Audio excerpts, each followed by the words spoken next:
Welcome to the NIH Director's Wednesday afternoon lecture series.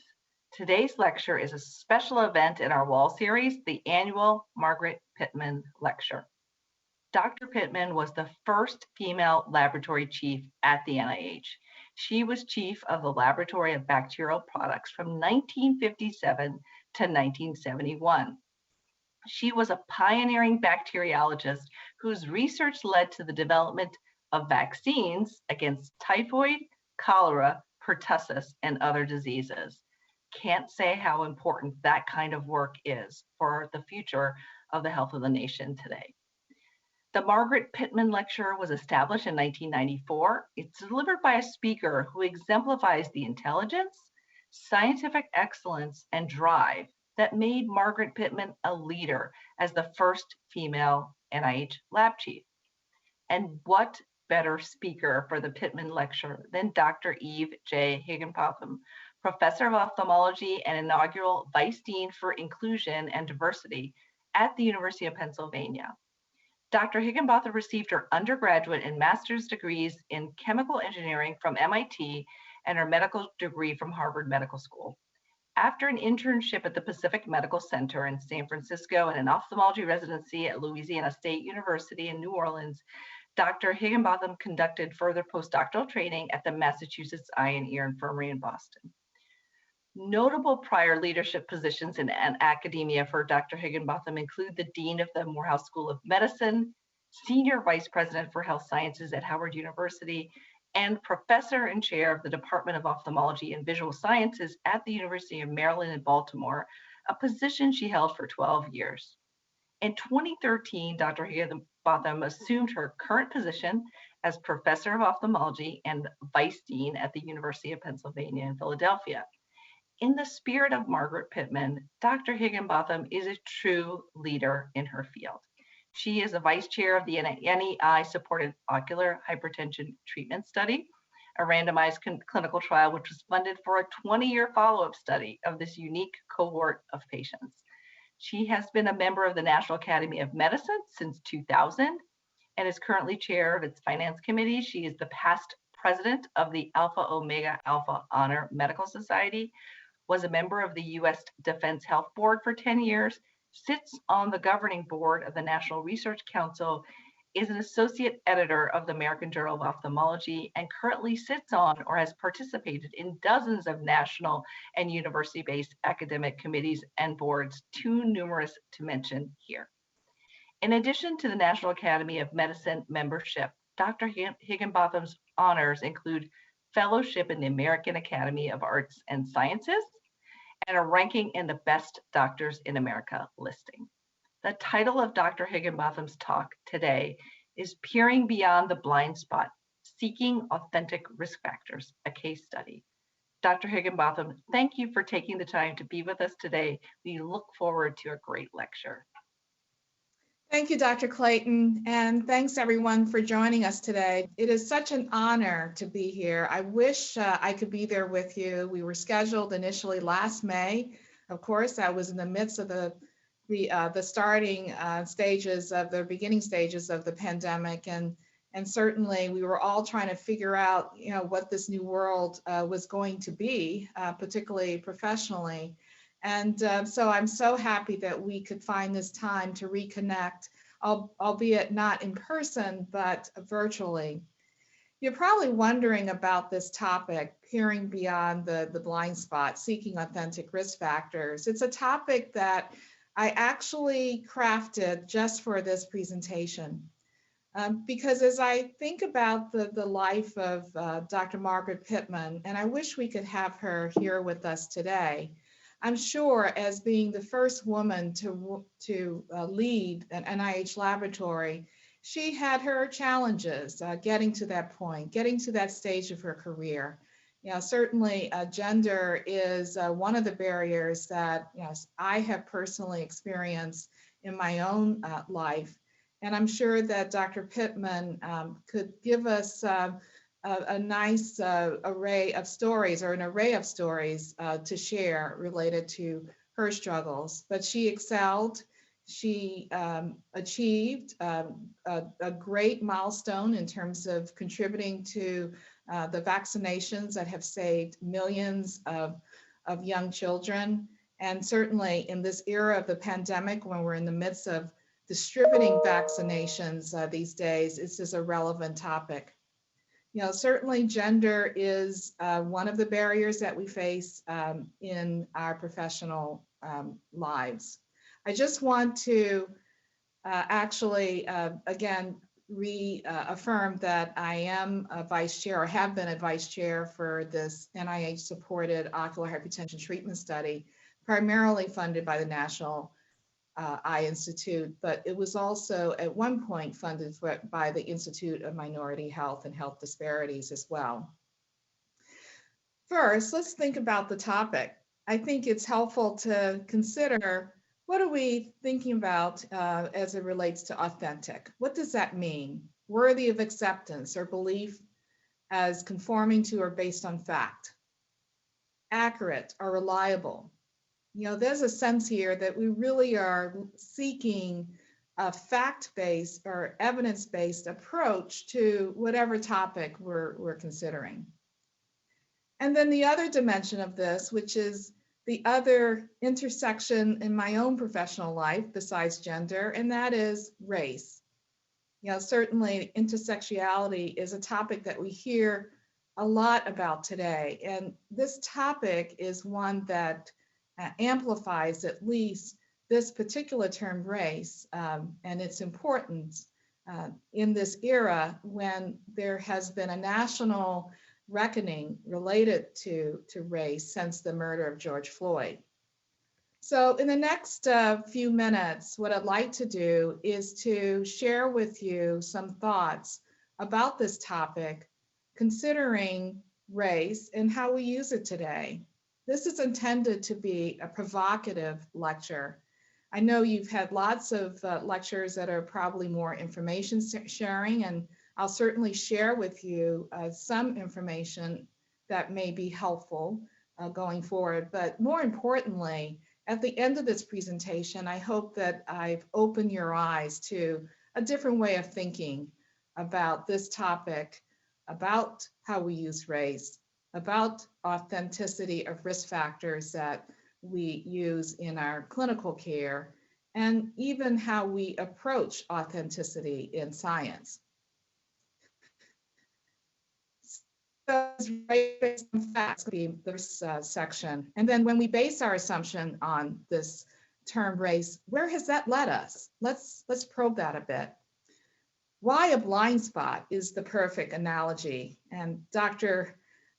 Clayton and I certainly can connect on this topic, considering the ophthalmic connection here, but blind spot, I believe, is a perfect analogy. Let's see if I can actually prove that to you. Consider central corneal thickness and its emergence as a risk factor. Now, I know this is a very specific ophthalmic point, but I will give you a brief introduction to glaucoma, as well as and share with you the ocular hypertension treatment study that Dr. Clayton mentioned in my introduction, which is a study that has actually involved 20 years of my life. And then finally, what is the way forward? So let's consider the concept of race. Is it based on fact? Let's ponder that question for a moment. As I think about this question, I recall some of the reading that I did more than 20 years ago when I had to prepare for a lecture. Actually, it was at Johns Hopkins, and as many of you may know, glaucoma is a leading cause of blindness among African Americans and the Latinx community, and certainly I wanted to be sure I understood how many races there were before I went into this lecture. I ended up reading a book cover to cover as I actually just was absorbed by this material about the history of some of the thinking around race. I was introduced to physical anthropologists such as Blumenbach and Samuel Morton and Heichel, who led the thinking in the 18th century and the 19th century about how skulls, how the population of the human experience has actually been divided into these groups, if you will, and how these skulls that are now still at the University of Pennsylvania Museum, because Samuel Morton was a faculty member at the University of Pennsylvania.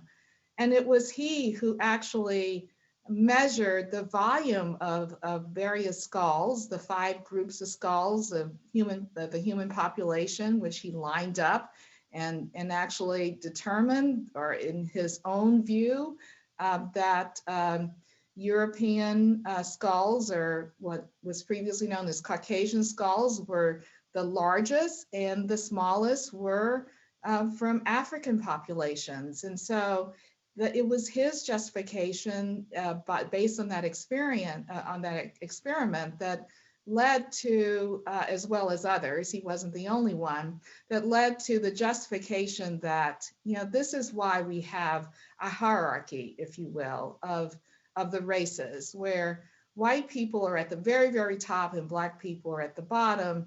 And certainly, it's a justification for why we need to colonize parts of the world, and why there should be biopolicies in Nazi Germany, and why there's slavery in American Jim Crow laws. And certainly these physical anthropologists, such as Samuel Morton, such as Blumenbach, really propose these various theories, view their research through the lens of the politics and the prejudgments of the era.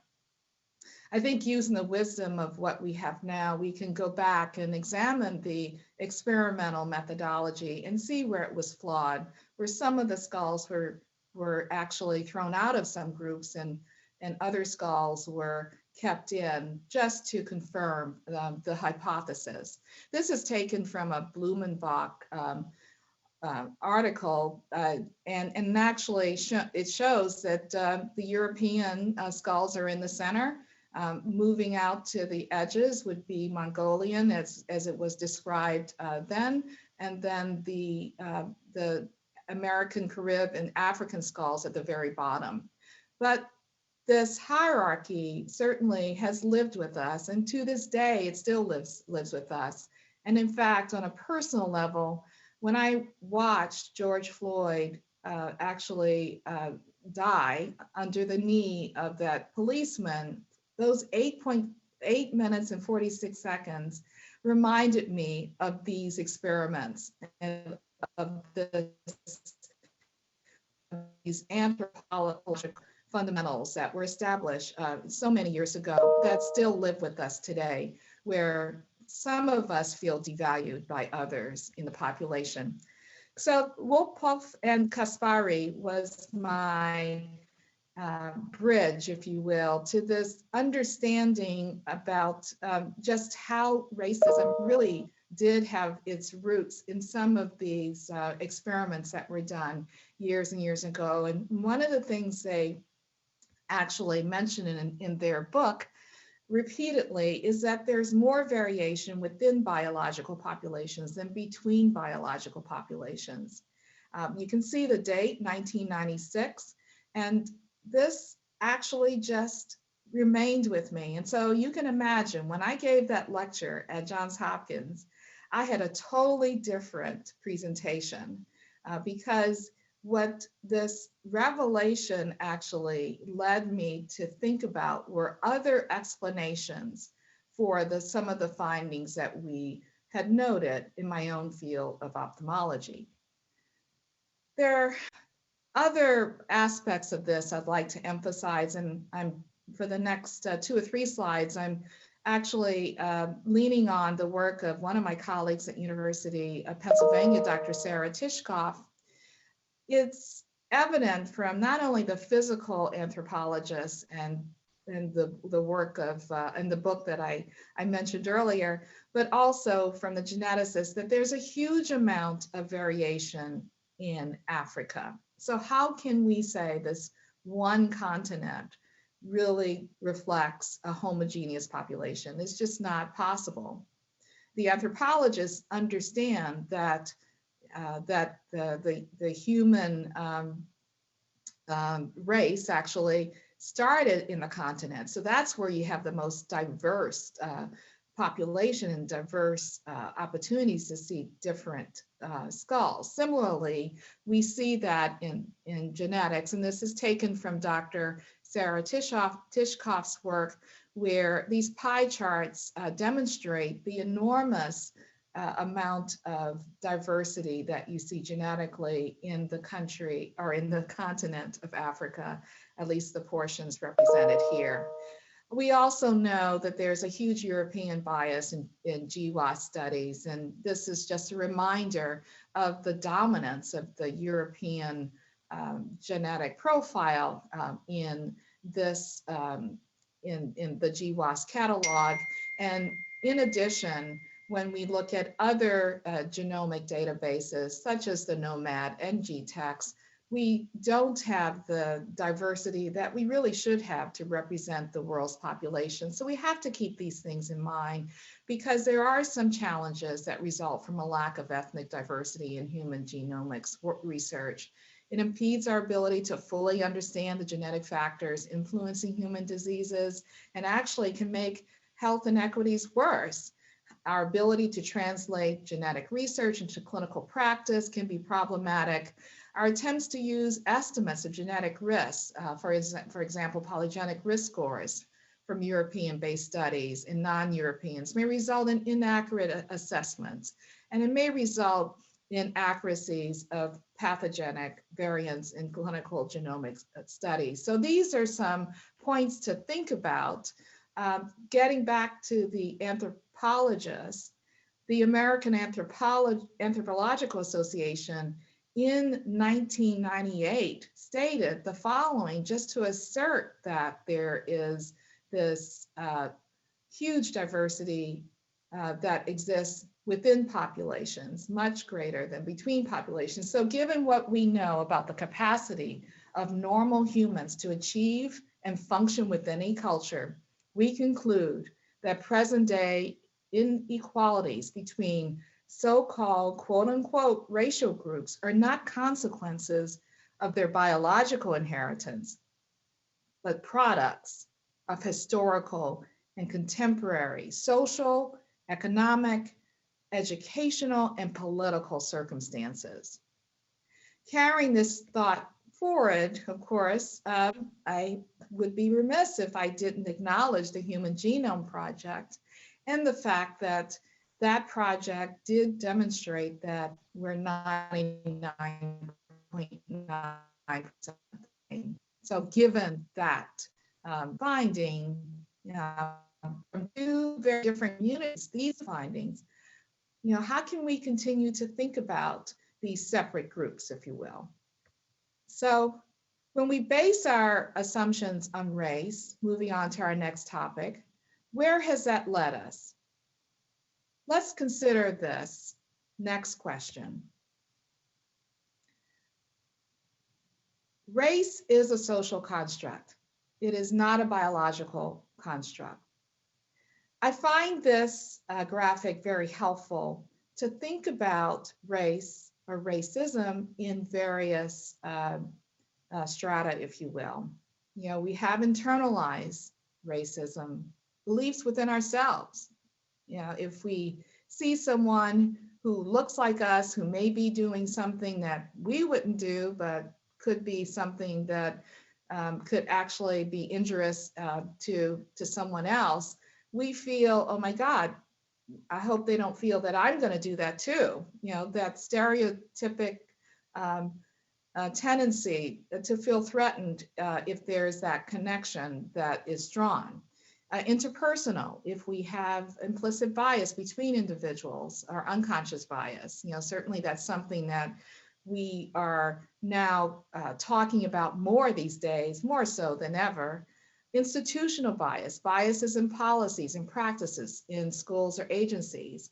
And finally, structural biases, dynamic, cumulative among institutions. Certainly I am so very pleased to see that the White House, for instance, is pulling together a group to look at gender bias as one example across all the federal agencies. That's the type of approach that we need now. And if you have had the opportunity to read Kendi's book, how to be an anti-racist, he puts this policy position front and center.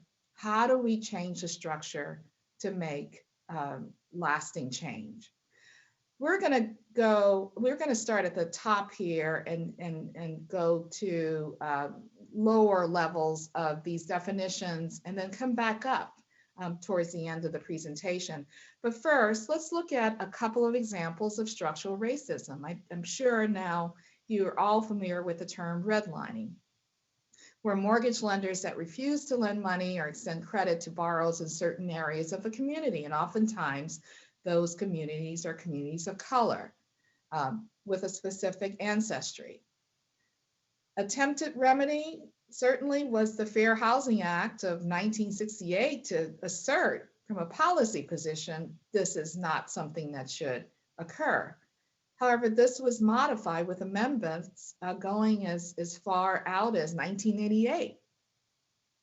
This practice still continues though. As you can see, the Hudson City Savings Bank was ordered to pay more than $27 million in damages for discriminatory practices in 2015.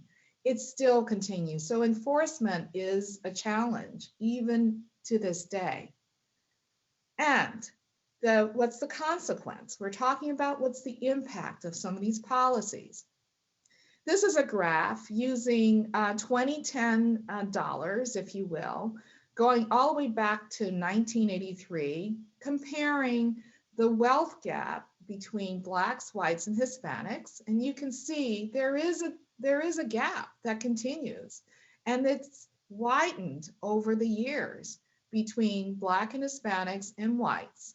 You know, it's hard to really catch up when you already are starting at a point where your greatest source of wealth is not valued at the same level. This impact continues in other dimensions, even when we think about education. So even if you look at groups of individuals with the same level of education, whether it's no high school to a postgraduate degree, in red, you'll see Black individuals are still towards the bottom in each of these areas. And that's because it's not just about education, it's also about all the other barriers, all the structural barriers that populations have to deal with. And you can see similarly for Latinx communities as well, there is this disparity that continues. So let's switch now into the world of medicine. What kinds of impact do we see in medicine? I'd like you to consider the case of the EGFR, the estimated glomerular filtration rate. It's a test used to measure kidney function. There's a race correction that is done by estimating higher EGFR to patients who identify as Black. And these equations assert that the existing organ function is different between individuals who are otherwise identical, except for quote unquote race. This is based on the hypothesis that the correction adjusts for greater muscle mass in Black patients. Now, I have to admit, on a personal level, I have been doing the Peloton spinning almost every day since the beginning of the pandemic. So maybe my muscle mass is a little bit greater, but I don't think it's any greater than any other woman my age. So muscle mass certainly has to be considered a questionable factor here, and has the potential to reduce this correction has a potential to reduce access to kidney transplant, for which racial disparities exist. Now, one of our faculty members at University of Pennsylvania is actually leading this charge, and she has written about this in the literature. And one of the examples that has been posed is that let's consider a 55-year-old woman with a creatinine level of 2.8 milligrams per deciliter. Her mother self-identifies as white and the father self-identifies as Black. And during admission, you know, a medical student might say, this is a 55-year-old Black individual without really thinking about the admixture here. And if this patient then had been considered white, her eGFR would be 18 millimeters per minute, 1.73 meters square. But if she's considered black, it would be different, 21. So which is it? Is it 18 or 21? Or is this the right factor that should be used? So think about this, though. This last bullet is so very important to consider. As a white patient, she would qualify for the wait list for a kidney transplant. However, as a black patient, she would not qualify. Think about that impact. So there is a fallacy I would put forward to you for consideration of just relying on phenotype. Now, these two sisters are twins, therefore their genes come from, of course, the same two parents. Of course, we all know that. However, their perceived quote unquote races are different. And in the case of the hypothetical example, for one, you would apply the adjustment factor, and for the other, you would not, even though they're sisters. Consider that. Consider that. We're all scientists here. Let's lean into our analytical thinking and think about what is it? What is it that we can learn from these observations? So this brings me to the next topic, why a blind spot is the perfect analogy. Well, it's one of my favorites as an ophthalmologist. You know, this is such a beautiful part of the human body, the retina, and the optic nerve here is that area where the nerve fibers exit the optic nerve, and there are no rods or cones here. It's demonstrated here. There's no rod or cone here. And of course, the macula is where we have our greatest, our best vision, 20/20. And so the blind spot really is that part of our visual field where we don't really have the opportunity to actually view other parts of the visual field because we don't have those receptors there. So I really do believe that unconscious bias is essentially our blind spot. What is it? It's mental associations without awareness, intention, and control. You know, one of the acronyms I love to use at this point is you don't want to make decisions where your unconscious bias is going to drive those decisions when you're hungry, angry, late, or tired. You want to make your decisions when you're rested, when you're not hungry, and when you are not tired. Oftentimes, our unconscious biases conflict with our conscious attitudes, behavior, and intention. So we may feel as if we're the most egalitarian individual, but we may be in charge of a program that only has one group of individual with a shared ancestry involved. And you might wonder, well, why is that? But it's our unconscious biases that have actually brought us to that point. So there's oftentimes a conflict with who we think we are and who we have been groomed to be based on our personal experiences. There are 4 relevant types of unconscious bias that I'd like to just tee up just for a moment that I think it's important for us to consider in science and medicine. Confirmation bias. Now, that's when you selectively gather and interpret evidence to conform with one's beliefs. And certainly I would suggest that Samuel Morton was one of those folks that selectively gathered evidence and then conformed his beliefs at the time.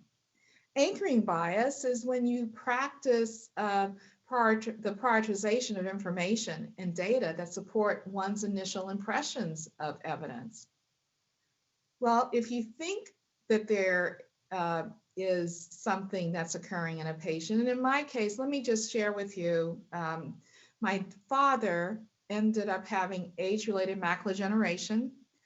And certainly in our literature, there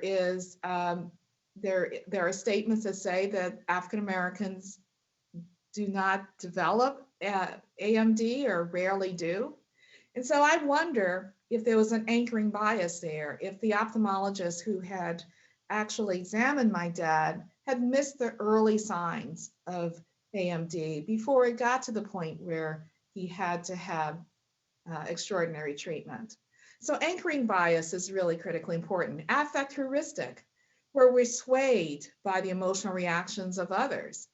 I think we've all been in review panels where there's a passionate reviewer who thinks one thing, and you see everyone sway to that person's position because of the delivery in a very passionate way, or potentially. I'm not saying it happens all the time, but it is an example of affect, heuristic, and outcomes bias when the interpretation of results of either a clinical decision or a scientific approach is interpreted to be the sole determinant of the quality of the outcome. So you're not even really thinking about other avenues for why you're experiencing or why you are judging the results of this observation in the way that you are.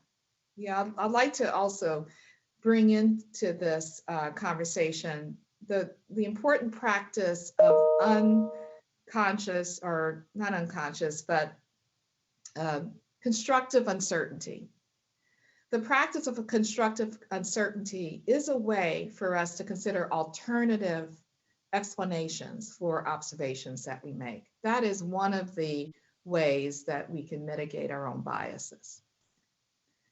So we also see unconscious bias in health that create health disparities. And these are a number of different examples. I'm not going to go through all of them, but pain assessment and treatment recommendations. There are some providers that believe that some groups don't really have the same tolerance of pain than others and may not actually prescribe the same level of pain treatment. And so we really do need to self-reflect and examine our own biases. So now we get to the case of central corneal thickness and how this might actually emerge as an example of an authentic risk factor. Now I'll try and make this as visual as possible with the pictures here, but glaucoma is what this study is about. In terms of the ultimate outcome. It's a disease of the optic nerve and characteristic changes in the visual field, which may or may not be associated with an elevation in intraocular pressure, the pressure inside the eye. So on the left-hand side, you have a normal, very healthy optic nerve, and on the right-hand side, you have a glaucomatous optic nerve. So quite different. The next slide actually brings us to the portion of this discussion, and that is what could be a precursor to glaucoma. And that may be ocular hypertension.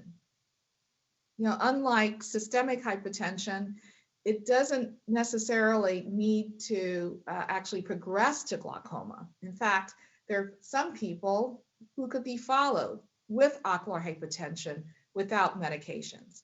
It's unclear who should be. So what is ocular hypertension? Instances in which the pressure within the eye is elevated. However, there is no evidence of optic nerve damage or visual field change. How confusing is that? You can have people with high pressure but normal nerves. Should we follow them or should we treat them? And that's why the ocular hypertension treatment study was done. We needed to understand who should be treated versus not treated, who should be followed without medication. As I discuss this study, I'm going to touch on some other relevant points to my general topic, and then I'll pull this all together at the end. Suffice it to say, when you have a large study, you need to have a community of colleagues to get the study done. So it was across the spectrum. We had a diversity of institutions involved. We also, of course, had the usual resource centers. And Remember how important I said the optic disc is, as well as the visual field is. We had those reading centers as well. What I'd like to focus on, at least at this point, are three key ingredients that really led to the success of the study: the people, the process, and the product. We had exemplary leaders who were inclusive, who understood that all the other studies that had been done in our field related to ocular hypertension had only 50 people of color in them across the world.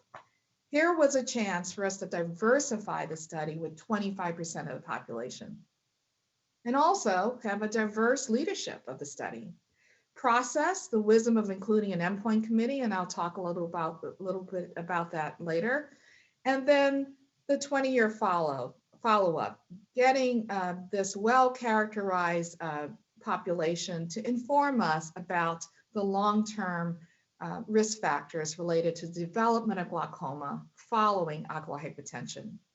Inclusive leadership, very important, and this is what we need now, and I think this is what we're seeing emerge nationally as well. And this leadership effectively engaged us as 3 vice chairs, very diverse, as the executive committee and the steering committee in decision making. This was an inclusive decision making process. Michael Cass is the PI from Washington University, and Dr. May Gordon led the clinical coordinating center from Washington University as well. And they were our leaders, and they were inclusive. Why is that important? Because when we started this study, we didn't know anything about the importance of central corneal thickness. Pachymetry is the technique that we use to measure central corneal thickness that allowed us to measure intraocular pressure, the Goldmann tonometer. But he based his assumption on the translation of the measurement to intraocular pressure on the fact that everyone had the same measurement of their central corneal thickness, 500 to 520 microns. That was the assumption. Was that correct? Well, certainly we saw that there was no published pachymetry data on African Americans. And here we had the opportunity in this clinical trial to measure a diverse population for the first time ever. So what was found? Well, certainly we could see that on average, African Americans had thinner corneas compared to others. But at the very least now, we could determine that you could still have a normal cornea, but still measure outside of that range of 500 to 520 microns. You could still have a normal cornea. And in fact, almost a quarter of our patients in OATS had a central corneal thickness that's greater than 600 microns, which means that when the pressure was measured, we were overestimating the pressure within the eye. And certainly that was compatible with the ocular hypertension treatment study in terms of the group that we were studying. We also had what we call the endpoint committee. And the endpoint committee is at least my opportunity to share with you the importance of infusing as many safeguards into processes to ensure that you're optimizing objectivity. So what do I mean by that? Well, we as African Americans tend to have larger cup to discs. Generally, that's just an observation. It's a starting point. If we did not have what we call an endpoint committee, many of those discs may have ended up into a glaucomatous bucket, if you will. But what we did with the endpoint committee, and I was one of the 3 members, is that after the Visual Field Reading Center and the Optodisc Reading Center actually read and called out the people that they thought had reached a glaucoma endpoint, we actually, as clinicians, looked at all the data and determined whether or not we agreed or not. By having the endpoint committee as part of this process, there were a number of benefits to that. We improved the POAG incidence estimates, we increased statistical power, and we increased the calculated treatment effect by 23%. We, I believe, improved the study. We also retained the heterogeneity of the population within the study by not actually overcalling one group as having glaucoma that didn't abide by our clinical norms. So I know you're waiting, you're wondering, so what is the ocular hypertension treatment study? What was it actually? We know that it was done because as a community, we didn't know who should be treated versus not treated, who had ocular hypertension. We just didn't know. You can see it spanned many, many years. And the first phase of this study, it was in 3 phases. We randomized patients to medications versus observation, and then followed the patients doing our visual field and optic nerve examinations. And then we found that certainly medication appeared to produce about a 20% reduction in intraocular pressure. And not only that, it reduced the incidence of primary opening glaucoma in the participants by more than 50%. Very critical finding. So there was a safety feature that also was noted as well. So we proved that medicines help, but not everyone should be treated. What are those risk factors? The risk factors were surprising. This is a list of the risk factor, of course, age, the pressure within the eye, central corneal thickness, remember that, the appearance of the visual field at the beginning stages of the study. You know, there was some decrease in sensitivity that was noted, and then the vertical cup to dish ratio, the size of that cup. Remember, I talked about the size of the cup. Now, I have a flurry of acronyms here. These are all additional studies that were done by other investigators in other parts of the world that confirmed these 5 risk factors. And basically, we found that we were confirmed, but amazingly, central corneal thickness rose to a level that was undeniable and surprising. So central corneal thickness emerged as a new risk factor. We then did another phase of the study treating those patients that had been randomized to observation. So the question that was answered here is whether or not delayed treatment made a difference. And so what we found was it did not. It was not different between the observation and medication groups. And certainly you can see that graphically because these lines are parallel. And basically moving into the third part of the study, we wanted to examine the 20-year incidence and severity of POG in this cohort, and essentially test the validity of our factors, of our risk factors. Not everyone made it to the 20-year mark. Amazingly, this population actually, we had more deaths and endpoints, but I just want to give you a sense of the proportion of the original cohort upon which these data are based. And essentially, we found that generally medication continued to be helpful for patients who were treated. But most importantly, what about those risk factors? And I overlaid on this graph that was African Americans versus not African American, you know, the thinner cornea reminder versus the thicker cornea reminder. And so now, based on those 5 risk factors that I mentioned, we now can actually provide to clinicians a layered approach for considering the answers to the question, who should be treated versus not.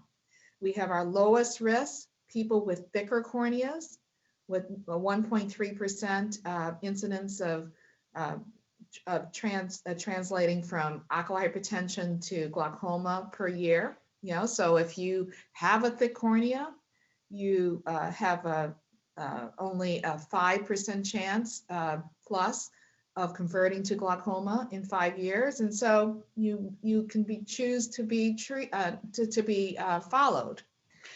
If you're medium, you're midway in terms of that risk, and if you're at the highest risk, 3.6%, is certainly much greater, and you likely have a thinner cornea that's driving that. So this central corneal thickness, I felt, was a transformative concept, and I wrote about that as a commentary last spring in one of our journals, Ophthalmology, just reminding my community that now let's consider central corneal thickness, which is a biologically measurable metric, rather than considering just race that comes with many social, political issues that we've talked about already. Central corneal thickness really frees us from that bondage, if you will. So what is our way forward? I hope that I've given you some substantive information to think about, at least based on this one case study from one discipline, and how I believe we've been able to move from the term quote unquote race to a biologically measurable risk factor, central corneal thickness. So I ask you a couple of questions before we end. Does using the term race sustain the beliefs of 18th and 19th century beliefs and practices related to inequality? I would ask you to ponder this, and this is taken from the Nationalist Party website, a white supremacist website, that states, the question is not why anyone would believe the races are unequal, but why anyone would believe them equal. I would say that it really reminds us of those 18th and 19th century beliefs and practices. And it's time for us to think about a new way forward, a different language, if you will. Does the use of the term race represent what has been learned about the human genome? And other words have to be considered, such as minority or minoritization. Does that create a culture that establishes groups of individuals characterized as we versus them? Or I would say we versus lesser them. These are some questions to ponder. I would ask you to reconsider the use of race, other clinical algorithm. There was a wonderful paper in the New England Journal of Medicine that was published in August of 2020 that goes through a number of algorithms where race is being used in addition to the EGFR. You know, you have cardiology, where race correction regards Black patients at lower risk. OBGYN, where a score actually may be preventing some women of color from even having the opportunity to try natural labor. And then pulmonary function test, which is really going back to the days of Thomas Jefferson, who actually used the limited lung capacity as a reason for why people of color should be enslaved, because of the fact that there was the assumption of reduced lung function, which still lives with us today. I would also call your attention to an article that our group published this past month about the use of race in education, which certainly carries over into science, and think about the semantics that we use. Widespread use of Caucasian, Black, African American, and Asian as labels to denote biological differences between patients, or the prevalence without context when we teach our students about Black patients having higher rates of asthma without really talking about the environmental issues. Race-based diagnostic bias, certainly having people think that sickle cell's only in Black people. Well, we know it's in any population at risk for malaria, and pathologizing race.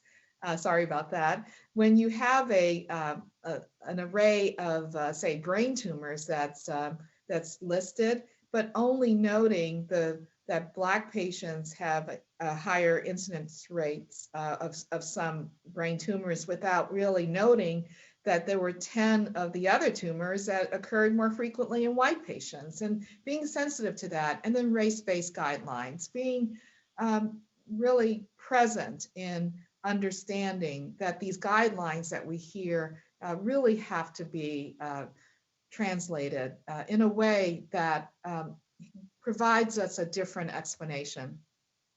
So where do we go from here? Consider using more precise language when describing populations. Use granular ethnicity or ancestry to discuss genetic predisposition to disease. Consider the role of social determinants. We didn't really talk a lot about this, we alluded to it, and how these determinants contribute to disease. Maintain a fundamental position to remain curious about other explanations for the key observations as the result of scientific inquiry. And then finally, consider the benefits of inclusive leadership. Inclusive leadership is so key during this time. I don't think one can be an effective leader unless you understand the importance of understanding the impact of structural racism. Inclusive leaders strive to listen to and learn from diverse voices and ensures that objectivity is infused in organizational processes. If we didn't have inclusive leaders or a process that was inclusive in OATS, we would never have even seen central corneal thickness emerge as an authentic risk factor. I would be remiss in not mentioning this commentary that was in Cell, Fund Black Scientists, and the reminder that there is a disparity in the rates of funded applications from NIH, as much as 55% difference between whites and blacks, and the importance of considering an anti-racist approach to how grants are reviewed so that we can realize the aspiration of the highest level of innovation and creativity and not leave anyone behind. So in summary, I ask you, is race based on fact? I hope you will think about this, that the history of the use of race in our society and the biased approach to scientifically confirm specific assumptions has led us to a path where we almost find ourselves in a place where we're not even considering other explanations. When we base our assumptions on race, where has that led us? We've had inequities in care, falsely based assumptions about our colleagues, inequitable access to opportunities. We have to think about the implications of these observations and how we might translate into changes in policy. And then a blind spot. Why a blind spot? Remember the blind spot. It suggests a space where basic assumptions take over, such as confirmation bias. And then central corneal thickness. This was a 20-year trial. We found a biologically measurable risk factor. It's important. Are there others? And then what is our way forward?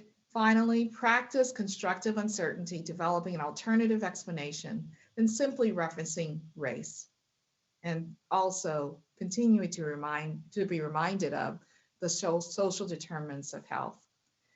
Of course, I need to bring this back to one of my own personal heroes, and that is Dr. Martin Luther King, who kept me going for many times throughout my life and throughout my career. And he reminds us just how pervasive this thinking of a racial hierarchy is in our world. And he states, and I quote, "So men conveniently twisted the insights of religion, science, and philosophy to give sanction to the doctrine of white supremacy. Soon this idea was embedded in every textbook and preached in practically every pulpit. It became a structured part of the culture. And men then embraced this philosophy, not as the rationalization of a lie, but as the expression of a final truth." I thank you for your attention and hope that I at least raise some questions in this dialogue that I think at least might be considered a starting point going forward. Thank you. Thank you very much, Dr. Higginbotham. You've given us a lot to think about. And as you said, some tough and provocative questions as you framed it at the beginning. We do have several questions that have come in from the audience, and one of the participants asks, do you think that there is still value in keeping race as part of medical records?